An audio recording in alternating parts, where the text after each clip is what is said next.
And is really an authority on how things need to get done in the legislature, or if they can get done in the legislature. So let me introduce Nick Germana. Thank you to Reimar, thank you Susan, and all of you for being here today and listening to me for a few minutes. I want to use as an example, we talk about how it's possible to get things done in the legislature. I think one of the best examples is a kind of small band of brothers and sisters that I have been proud to be a member of over the past couple of years, dealing with solid waste issues and out-of-state waste issues. And it's really amazing to me, I'm in my first term right now, but it's amazing to me how working together across the aisle, I'll say more about that in a few minutes, we have been able to elevate this issue. Right? I mean, if you've seen Cindy Warmington, one of her ads, it's all about out-of-state waste. We're at a point now where at that level of the gubernatorial race in New Hampshire, this really is one of the top 3 or 4 issues that people have to address. And that's because this group that I'm going to describe to you a little bit has been so focused on pushing this issue in a variety of venues over the past couple of years and really elevating it step by step. And it's amazing to me to see it having been elevated to that issue, again, where we've got a major gubernatorial candidate running ads about it, and they all have to talk about how to deal with out-of-state waste, right? And they all have to deal with the fact that Casella is trying to put a landfill up here that is completely unnecessary, right? And is all about corporate interest and not about the interest of the communities of the state. So I want to acknowledge my friends at North Country Alliance for Balanced Change. They have been really the driving force behind this initiative. And I think what we need to do is to identify a manageable kind of handful of specific issues, right? In this case, out-of-state waste, right, and landfill siting, kind of going together a little bit. And find a team, right? Build a team. And again, the North Country Alliance has been fantastic. In, I forget what, June maybe of last year, was it? We got together in Concord, an event a little bit like this with lots of paper, and we identified specific initiatives, specifically bills and prime sponsors of bills, for example, around a moratorium, right, on landfilling, or around one of the bills I worked a lot on this year was having all future landfills be publicly owned, because that gives you a lot of power in terms of restricting the kinds of waste and the sources of waste that go into landfills. Putting just a dead cap at 15% or whatever that cap is on out-of-state waste, right? So identify specific bills, talk about who the prime sponsor is going to be, talk about who the co-sponsor is going to be. And from the beginning, this was a bipartisan group. So I think I really met for the first time a legislator, a colleague of ours in the House, Dave Rochefort, and he and I developed this friendship and this partnership, and have worked together in order to try to elevate the importance of this issue in our respective caucuses, but also within the state, right? And Kelly Potenza was a part of that meeting. Another important Republican who's been working really hard on this issue. Matt Simon wasn't there, but Matt Simon is another Republican that's been working a lot on these out-of-state issues, out-of-state waste issues. So my point again is that North Country Alliance for Balanced Change brought us together, a bipartisan group, to identify specific bills, prime sponsors, co-sponsors, to come up with plans to turn people out to testify in favor of those bills or to submit testimony online, letters to the editor, and op-eds, right? So it was a plan that was really focused on specific pieces of legislation, but supporting that legislation with public support that really elevates those issues.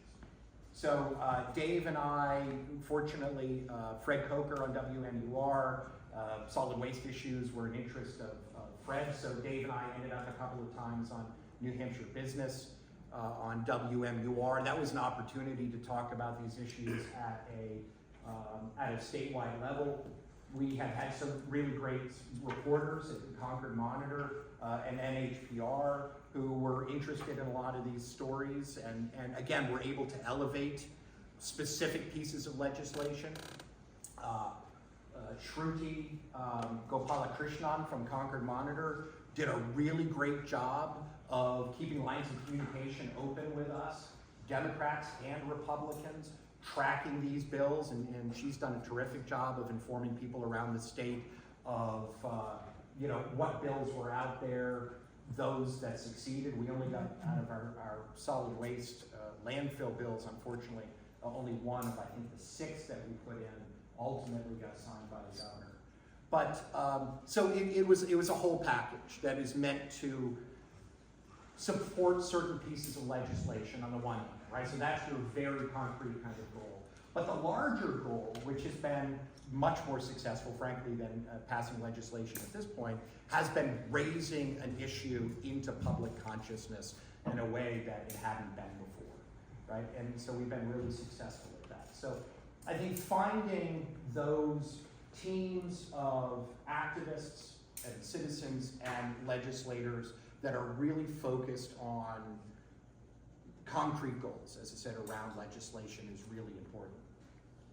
I think the other piece that is really important is to be thinking in terms of kind of biennium, right? So we have our elections this year, then the first year of our biennium is a budget year. So if there's legislation that is needed that is going to have a particular fiscal impact, it's important to really think about that in particular in the first year of the biennium. It's also a good time to have study committees, right? So I was on a study committee dealing with out-of-state waste. It was a bill that our Senator Donovan Fenton had sponsored. And that's where Dave and I really got to work together to get that committee to come out with a certain set of recommendations for legislation. And then this year, 2024, Dave and I were sponsors and co-sponsors on 4 or 5 specific bills that we have been able to get that study committee to recommend, right? So the first year of a biennium, I think, is especially important for those 2 things, right? Any budgetary concerns and study committees. Study committees are far less likely in the second year of a biennium because it's an election year and people are campaigning, right, in the summer and fall. And so much less interested in serving on study committees. The second year of a biennium is really important, I think, for 2 reasons. One, it builds on momentum that you had from the first year, right? You can put in a piece of legislation, you can get feedback on it, there are hearings, it can go to interim study or a study committee. It's an opportunity to bring in more legislators, right? And to refine a bill that has a better chance of getting through the House. The second year is also really important, frankly, because it's an election year. And this isn't a partisan issue. I think one of the things that has been so successful about the teamwork that we have been able to create is that bipartisanship, right? So you can see this issue around out-of-state waste is not just the Democratic gubernatorial candidates, it's also the Republican gubernatorial candidates, right? So an election year is a good time to be able to elevate those issues that can then kind of become part of the larger public conversation in a new way, right? So as we meet, I think we're going to meet again sometime soon, do the same thing. We're going to say, all right, these are the issues. Here's some ideas for some specific pieces of legislation. Prime sponsors, co-sponsors, bipartisan sponsors, right? Think about that first year, what are our goals? Think about the second year, how do we build on that? Most of the big, that I'm aware of, and I'm, as I said, only in my first term, the big accomplishments, if I think about, for example, when the state finally abolished the death penalty, right? Or when the state extended, I think it was Medicare, right, for dental coverage in the state, right? This took multiple, not just multiple years, it took multiple terms, right? We have to be thinking in terms of not just one biennium, but 2 or 3 or 4, right? As long as it takes, right? That's what we have to do. But we have to use legislation and these kind of team building and public relation very, very strategically on, in certain areas, whether that has to do with waste management, for example, or around sustainable housing, right? Or around PFAS, right? And that's something else I've been privileged to be part of that conversation, especially with my friends from Germana. So we need to be thinking about that 2, 4, 6 year kind of time frame when we're talking about how to kind of eventually push something across the line, right? So those are my thoughts about what we've been able to do. And when I think about our success rate, as I said, 1 of maybe 6 landfill bills got passed, got up to the point where the governor signed it. But if we look at our overall record, it's really extraordinary. We passed several landfill moratorium and a cap, an absolute cap at 15% on out-of-state waste, came unanimously out of the Environment and Agriculture Committee. Every Democrat, every Republican on our committee, my colleague Sherry Duxey is on the committee, we passed it out unanimously, and it went through on the consent calendar over to the Senate, where good things go to die.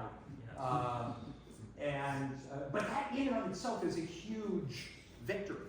And then the bill on publicly owned landfills, one, as I said, that I worked a lot on, we had bipartisan support for that. A member of our committee, Kelly Potenza, was the only Republican on the committee, voted with all the Democrats, so it came out with an ought-to-pass recommendation. And we had 3 of our 4 speakers on the floor of the House for that floor fight were Republicans.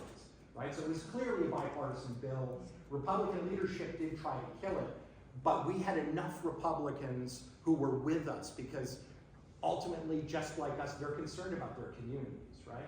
And they voted with their communities. And we were able to pass that with a bipartisan majority.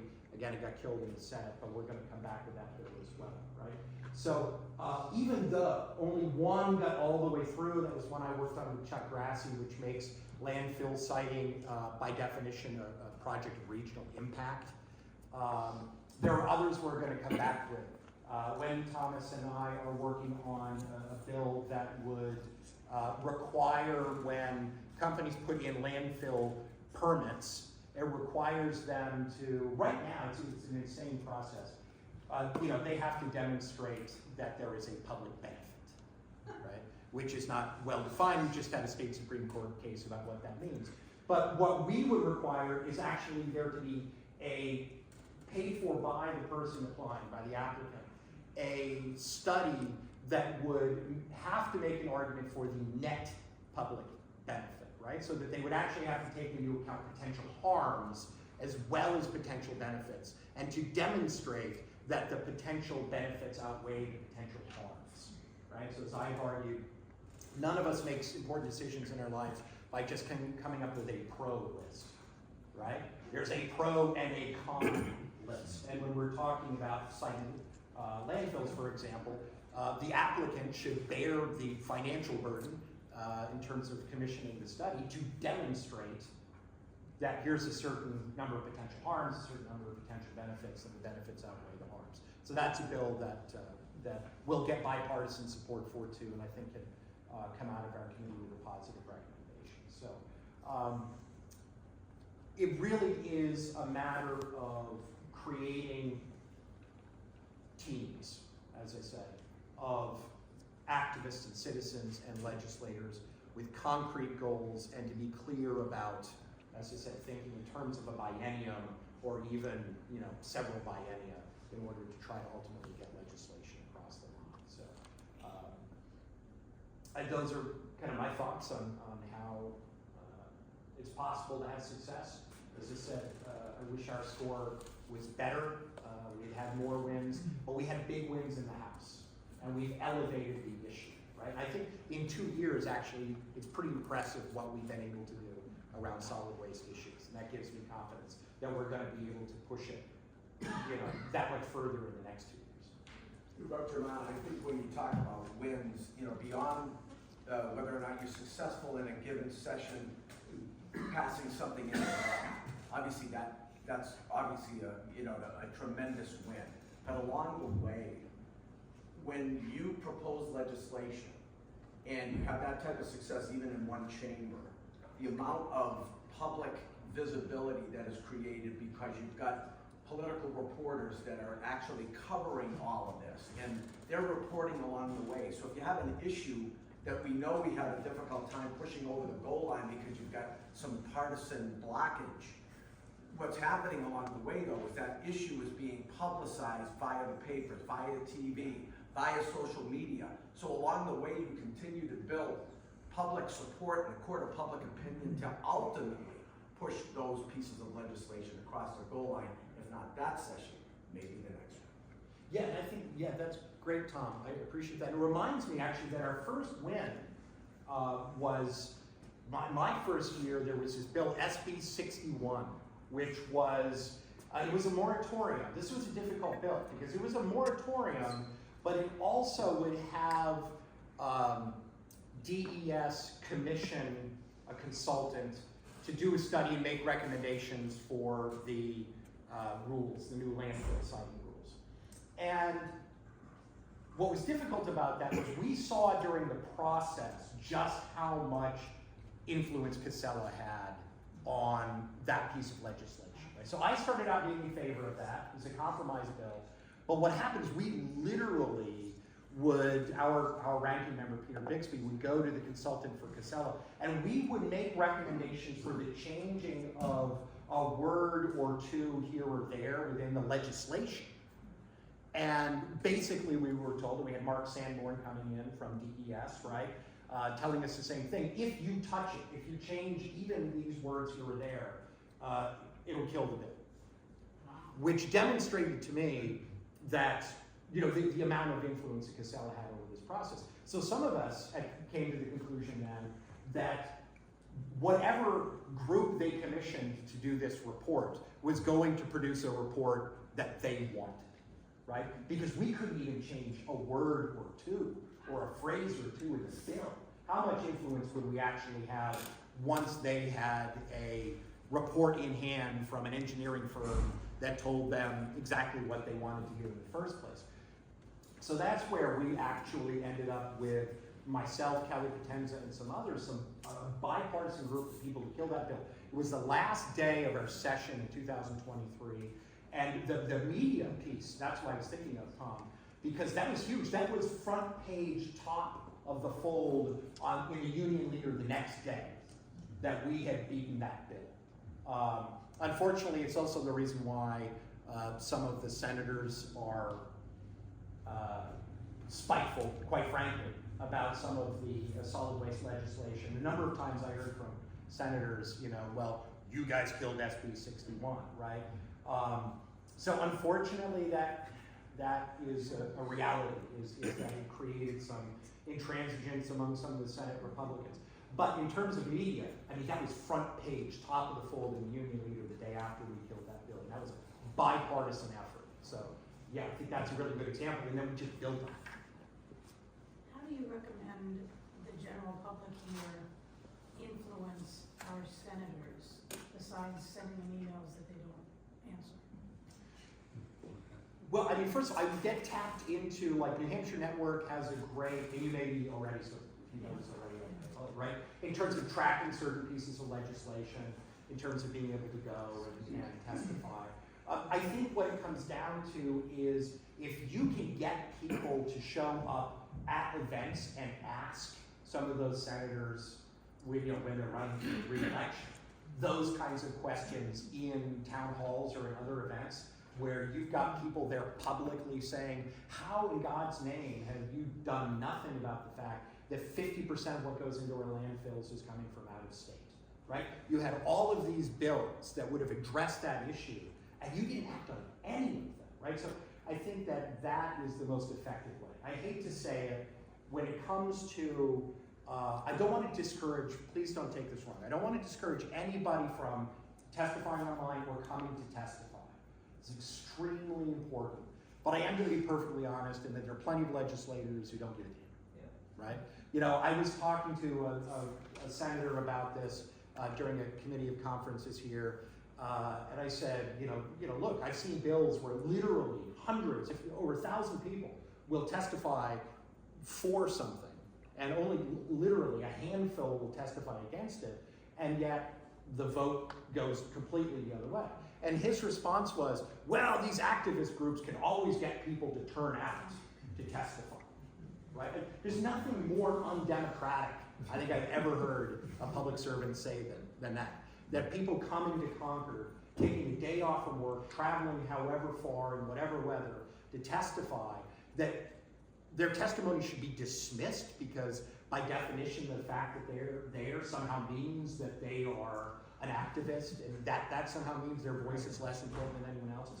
So please do show up. Don't take that the wrong way. Come, testify online. But it is more effective during election years when you show up at events and bring some other people to show up at events and ask those questions in a very public setting. And then LTE, letters to the editor, and op-eds, right? So those kind of three pieces, election year stuff, op-eds, and letters to the editor. Because this is how we made gubernatorial candidates address solid waste issues, right? It's a relentless campaign of making sure that we were getting this in front of the public in one form or another. Yeah, sometime back you mentioned publicly owned landfills. Now, I don't think, I don't know, correct me if I'm wrong, I wouldn't think that there's a lot of those in the state. We have some that are municipally owned, so we do have several publicly owned, but it's kind of like we all used to have town dumps. Yeah. And now there are Lebanon, Nashua, right, has one. Carberry, right? Nationwide is 50%. Yes, nationwide is 50%. Thank you very much, yeah. And so the bill that we had and that we'll reintroduce would say that all future landfills have to be owned by the state or a political subdivision like a town or a county. If they're owned by the state, they'll be publicly owned but privately operated. So for example, Casella operates an incredibly profitable publicly owned landfill in Maine. Waste Management operates a very profitable publicly owned landfill in New York, right? And so it's aggravating. I would say it's funny, but it's not. When they come to our committee and they say, well, we can't really do this, or this is too burdensome for us to do this. Casella paid the state of Maine $26 million for the right to operate the publicly owned landfill in Maine. Because it's a 30-year lease, and they're making huge profits, right? So the idea that somehow it is this outrageous burden, right, that it's not feasible for the economic environment for the public to own is just simply demonstrably false. So there are a few, as I said, they are municipal right now in the state, except for Carberry, which is a more regional one. And there are models, and 50% nationwide